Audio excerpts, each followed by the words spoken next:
Shalom, shalom. I'm going to start by giving infinite honor, glory, and praise to Yahweh, Bahasham, Yahweh Shai, Bahasham, Rakakwadash. Double honors to the elders and apostles, a great millstone who teach and rule well. Shalom to the Akim and Agwafim out there learning along, doing your due diligence and making your calling of election sure. And in today's lesson, I'm going to be breaking down Revelation chapter 9, starting at verse 1. And then I'm going to be going into verse 13 on down of the pending destruction. Starting at verse 1, it reads, "The fifth trumpet, the locust from the bottomless pit," which represents during the time of World War I. "The fifth angel sounded, and I saw a star fallen from heaven to the earth. To him was given the key of the bottomless pit. And he opened the bottomless pit, and smoke arose out of the pit, like the smoke of a great furnace. So the sun and the air were darkened because of the smoke of the pit, which represents the energy being changed during that time of World War I, when war was on the horizon and things were being stirred up. They were commanded not to harm the grass of the earth, or any green thing, or any tree, but only those men who do not have the seal of Yahweh on their foreheads." So normally locusts eat grass, trees, plants, but in this instance they were commanded not to harm the grass or the trees or the plants because they were going out to make war against men. And they were also commanded not to they were commanded only to harm those who did not have the seal of the living power on their foreheads, who were at that time it was Edomites against Edomites. So Jake wasn't really involved. I think they had like 21,000 Jamaicans involved, but for the most part, the tribes weren't really involved. And they were not given authority to kill them, but to torment them for 5 months. Their torment was like the torment of a scorpion when he strikes a man. So World War I lasted 5 years.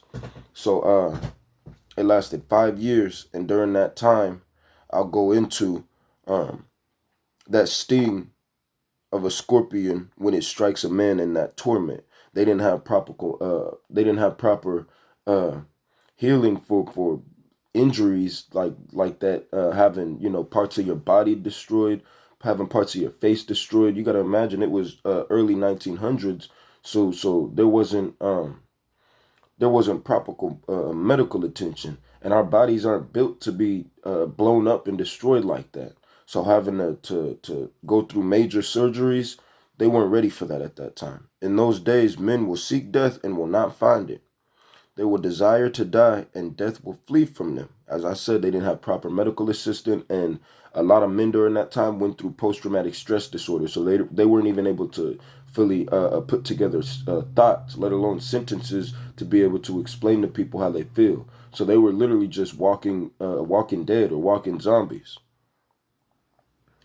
"The shape of the locust was like horses prepared for battle," which is talking about the planes, the aircrafts. "On their heads were crowns of something like gold," which represents the propellers. "And their faces was like the faces of men," which represents the nose of the plane. "They had hair like women's hair, and their teeth were like lions' teeth."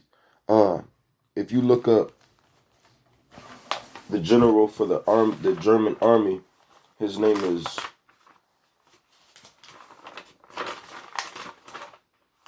Kaiser Wilhelm.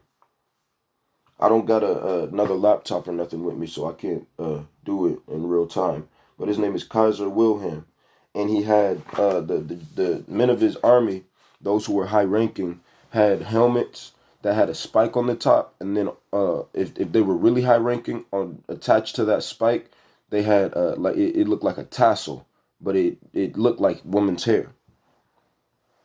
"They had hair like women's hair, and their teeth were like lions' teeth," which represents a speech of warfare. "And they had breastplates like breastplates of iron, and the sound of their wings was like the sound of chariots with many horses running into a battle," which represents the propellers. "They had tails like scorpions, and they were stings in their tails, and their power was to hurt men 5 months. And They had tails like scorpions that represents the planes. So they had planes that could see one man on the front, one on the back, and the one on the back would be armed with a machine gun, and that would make the plane look like a scorpion.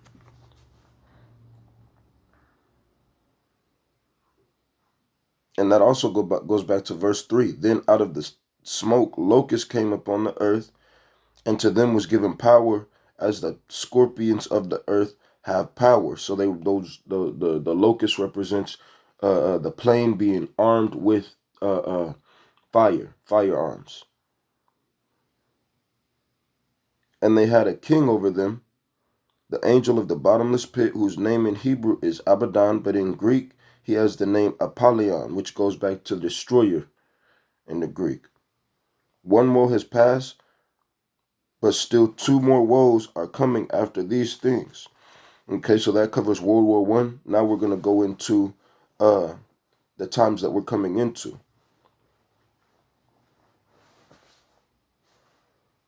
Verse 13, and it reads, Sixth trumpet, the angel from Euphrates. It reads, Then the sixth angel sounded, and I heard a voice from the four horns of the golden altar, which is before Yahweh, saying to the sixth angel who had the trumpet, Release the four angels who are bound at the great river Euphrates. So the four angels who had been prepared for the hour and day and month and year were released to kill a third of mankind. What can kill a third of mankind? Nuclear missiles.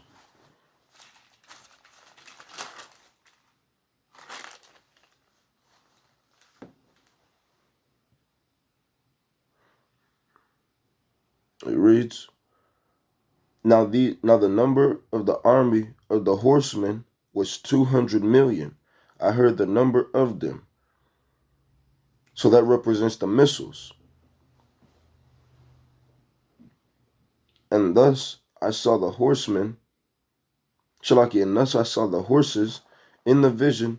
Those who sat on them had breastplates of fiery red, hyacinth blue, and sulfur yellow, which represents the controls, the missile controls, the guidance systems, the GPS systems, the activation systems. And the heads of the horses were like the heads of lions, and out of their mouth came fire, smoke, and brimstone. But by these three plagues, the third of mankind was killed.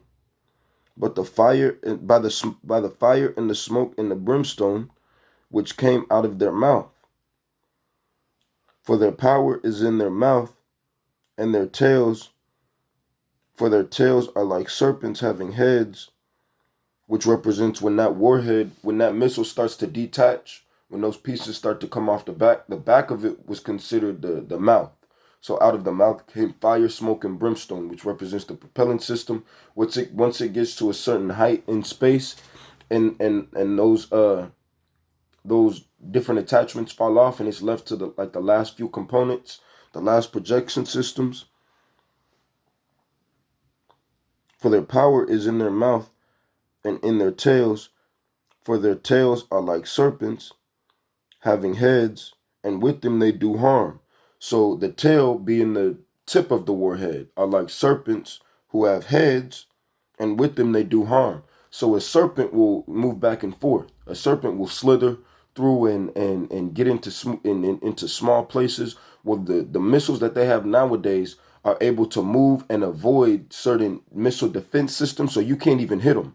It'll be like you trying to get to a gnat or something. You can't even hit them, and it'll move so fast, and it'll be so precise to its target, to where you could try to drive that missile away from its target, but it's still gonna find a way to hit its target.